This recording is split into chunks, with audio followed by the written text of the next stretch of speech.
ചന്ദ്രേട്ടൻ രത്നമ്മയുടെ വക്കാലത്തും കൊണ്ട് വന്നേക്ക. അതിപ്പോ എന്തൊക്കെ പറഞ്ഞാലും ശരി, അവളുടെ വീട്ടുകാർ അവളുടെ കൂടെയല്ലേ നിൽക്കൂ. അവൾ ഇനി ഒരാളെ കൊന്നിട്ട് ചെന്നാലും അവർക്ക് അവളുടെ ഭാഗത്തെ ന്യായം കാണാൻ പറ്റൂ. എന്നാൽ ഒരു ന്യായമില്ല അമ്മേ. എടാ, അവളുടെ ഈ സംശയമൊക്കെ ഒരുതരം സൂത്രവാ. ശരിക്കും സംശയമൊന്നും ഇല്ല അവക്ക്, പക്ഷെ സംശയം ഉണ്ടെന്ന് നിന്നെ ധരിപ്പിക്കണം. അതെന്തിനാ? രത്നമ്മയ്ക്ക് നിന്നെയും ജാനക്കുട്ടിയും ചേർത്ത് സംശയം ഉണ്ടെന്ന് കണ്ട നീ എന്ത് ചെയ്യും? ജാനക്കുട്ടിയുടെ അടുത്തുനിന്ന് പരമാവധി അകന്നു നിൽക്കും. അവക്ക് വേണ്ടി സംസാരിക്കോ? പിന്നെ നീ അവൾക്ക് എന്തെങ്കിലും സഹായം നീ ചെയ്തു കൊടുക്കോ? ഇല്ല.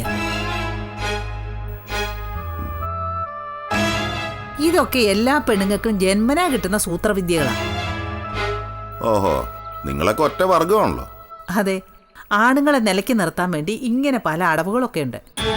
ചെറിയ കുറ്റങ്ങളും സംശയങ്ങളും ഒക്കെ ഊതിപ്പെരിപ്പിച്ച് കാണിക്കുക. ഒരടിയോ മറ്റോ വെച്ചു കൊടുത്താ കഴുത്തിലെ ഞരമ്പ് കൂട്ടി അന്നു മുതൽ തുടങ്ങിയ തലവേദനയാ, അണപ്പല്ലിന്റെ ആണിവേര് ഇളകിപ്പോയി എന്നൊക്കെ കൂടെ കൂടെ പറഞ്ഞ് ആണുങ്ങളുടെ മനസ്സിൽ കുറ്റബോധം ഉണ്ടാക്കും. അത് ഏറ്റൂന്ന് കണ്ട നാഴേക്ക് 40 വട്ടം അത് തന്നെ ഓർമ്മപ്പെടുത്തി അലട്ടുക. ഇതൊക്കെ ആ സൂത്രവിദ്യയുടെ ഭാഗമാണ്. അതുകൊണ്ട് നിന്റെ ഭാഗത്തെ ന്യായം നീ വിട്ടുകളയരുത്, ആരെന്തൊക്കെ പറഞ്ഞാലും.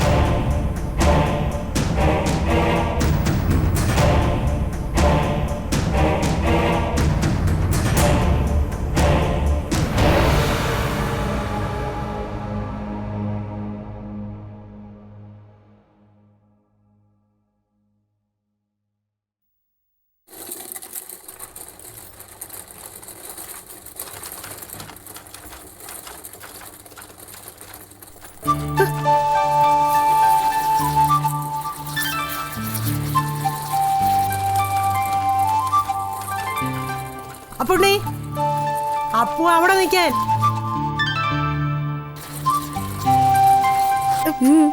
ഈ കുന്തത്തെ കയറിയല്ലടാ ഇന്നാള് വീണ് നിന്റെ കാലൊടിഞ്ഞ്. അതൊക്കെ എന്നാ ആ പുണ്യല്ല ഈ അപ്പുണ്ണി. ഇനി മറ്റേ കാലും കൂടെ ഒടിക്കണമായിരിക്കും. അമ്മമ്മ എന്താ വിചാരിച്ചത്? ഒന്ന് വീണ അപ്പുണ്ണി തോറ്റു മാറുന്നാണോ? അത് കഴിഞ്ഞപ്പോഴാണ് എനിക്ക് ശരിക്കും വാശി വന്നത്. ഞാനിപ്പോ ശരിക്കും പഠിച്ച് അറിയാവോ? കാണേ കണ്ടോ? എടാ,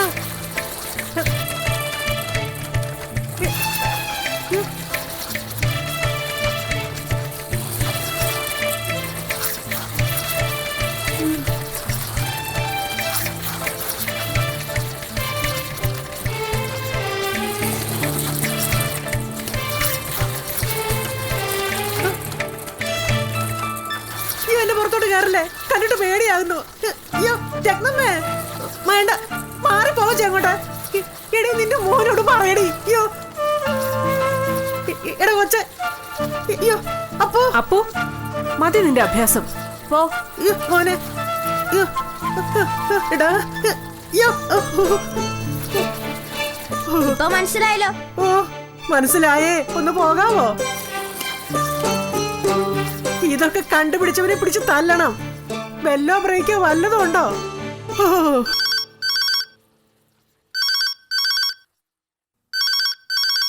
അപ്പോ ആരും നോക്കി.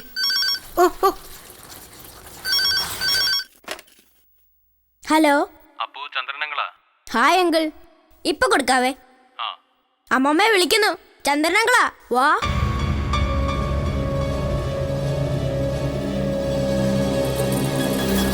ഹലോ ചന്ദ്ര. ഞാൻ വിജയനെ വിളിച്ചായിരുന്നു. ആ, എന്നിട്ട്? ഇവിടെ ഇപ്പോഴും രത്നമ്മ വിളിച്ചോണ്ടിരിക്കുവാ, അവനെടുക്കുന്നില്ല. വിജയൻ ആകെ കലി കൊണ്ടിരിക്കുക, ഒരു പിടിയും തരുന്നില്ല. ചന്ദ്രേട്ടൻ എന്നോട് സംസാരിക്കണ്ടെന്നാ പറയുന്നത്. അവൻ എവിടെയുണ്ട്? അത് വല്ലതും പറഞ്ഞോ? എവിടെ ആണെന്ന് പറയുന്നില്ല. ഞാൻ പറഞ്ഞില്ലേ, ഭയങ്കര ദേഷ്യത്തിലാ. വല്ല ഹോട്ടലിലോ ലോഡ്ജിലോ മറ്റോ ആണോ? അതോ ജോലി സ്ഥലത്ത് അവൻ താമസിക്കുന്ന മുറിയിലോട്ട് കൊണ്ടുപോയോ? അതൊന്നും എനിക്കറിയത്തില്ല. രത്നമന്തി അവക്കൊന്ന് കൊടുത്തേ. ആ, ചന്ദ്രൻ വിളിക്കുന്നു, വാ.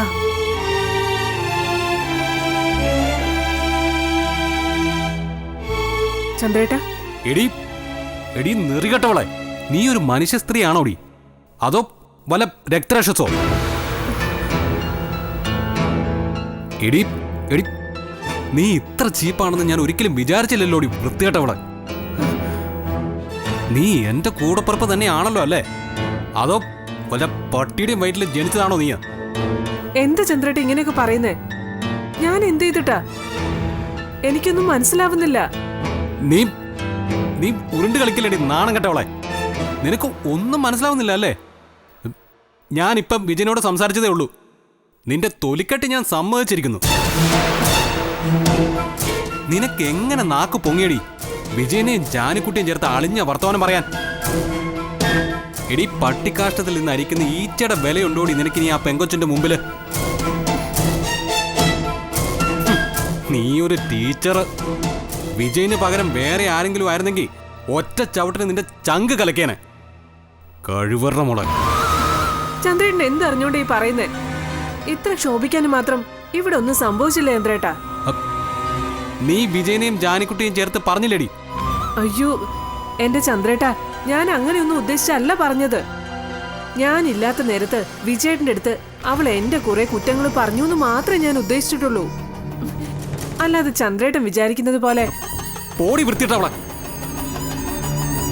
നീ എന്റെ അടുത്താണോ മായം തിരിയുന്നത്? അഭ്യാസമൊക്കെ നിന്റെ കെട്ടിയോന്റെ അടുത്ത് ചെലവാകുമായിരിക്കും, എന്റെ അടുത്ത് വേണ്ട. നിന്നെ ഞാൻ ഇന്നോ ഇന്നലെയാണ് കാണാൻ തുടങ്ങിയത്. സ്വന്തം മോളായി കരുതേണ്ട ആ പാവം പെങ്കൊച്ചിനെയും അവൾ അച്ഛനായി കരുതി സ്നേഹിക്കുന്ന വിജയനെയും ചേർത്ത് ദുഷിച്ച് പറഞ്ഞ നിന്റെ നാവ് പുഴുത്തു പോടി. ടീച്ചർ ഫോൺ അമ്മയ്ക്ക് കൊടുത്തിട്ട് പോടി. ഹലോ ചന്ദ്ര. അമ്മ ഒന്നോർത്തോ, അമ്മ ഒരുത്തിയ രത്നമ്മയ്ക്ക് വളം വെച്ചു കൊടുക്കുന്നത്. സകല നാശത്തിന്റെയും വിത്ത് അമ്മയുടെ കയ്യിലുണ്ടല്ലോ. ചന്ദ്ര, അവക്ക് ഒരബദ്ധം പറ്റിയതാടാ. അബദ്ധം? ഇനി അമ്മയുടെ വിശദീകരണം കൂടി വേണ്ട, വെച്ചോ.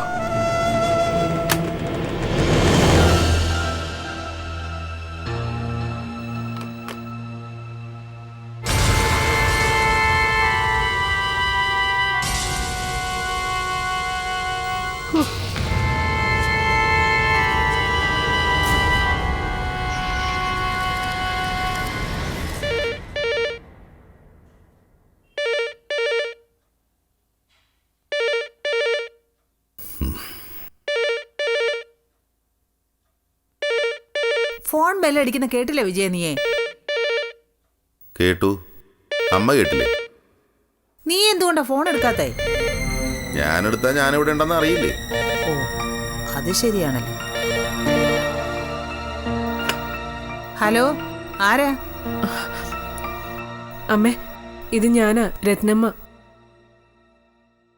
ഓഹോ, നിനക്കെന്റെ ഫോൺ നമ്പരൊക്കെ അറിയാവൂടി? ആ, ഇവിടെ ബുക്കിൽ കുറിച്ചു വെച്ചിട്ടുണ്ടായിരുന്നു. പിന്നെന്താ വിളിച്ചത്? എന്റെ ക്ഷേമം അന്വേഷിക്കാനല്ലെന്ന് എനിക്കറിയാം. അമ്മേ, വിജയേട്ടൻ എവിടെയുണ്ടോ? നിന്റെ കെട്ടിയവനെ നീ എന്റെ വീട്ടിലാണോടി അന്വേഷിക്കുന്നത്? ഇവിടുന്ന് ഇന്നലെ രാത്രി ഇറങ്ങിപ്പോയതാ. എന്നോട് ദേഷ്യപ്പെട്ട് ജാനിയെ വിളിച്ചോണ്ട്. അതെന്തു പറ്റി? രാത്രിയില് ജാനുകുട്ടിയെ വിളിച്ചോണ്ട് വീട് വിട്ടു പോകാൻ? ഞാൻ ജാനിയെ എന്തോ കാര്യത്തിന് വഴക്ക് പറഞ്ഞു. അത് വിജയേട്ടന് ഇഷ്ടപ്പെട്ടില്ല, അതാ കാരണം. എന്തോ കാര്യത്തിന് വഴക്ക് പറഞ്ഞെന്നോ? അവിടെ കയ്യിൽ നിന്ന് ഒരു ഗ്ലാസ് താഴെ വീണ് പൊട്ടിയതിനല്ലേ നീ വഴക്ക് പറഞ്ഞേ? അല്ലടി? ആഹാ, അതെ, അതിനാണെന്ന് തോന്നുന്നു. എന്താ അവൻ അവളെ കൊണ്ട് ഗ്ലാസ് മേടിക്കാൻ പോയതായിരിക്കും. പൊട്ടിയ ഗ്ലാസിന്റെ സൈസൊക്കെ അവക്കല്ലേ അറിയൂ. ഗ്ലാസ് വാങ്ങിച്ചോണ്ട് അവരങ്ങ് വന്നോളൂടി. ഇത്രയും നിസാര കാര്യത്തിനാണോ നീ ആദ്യം പിടിച്ച് ഇങ്ങോട്ട് വിളിച്ചേ? ഫോൺ വെച്ചിട്ട് പോടി.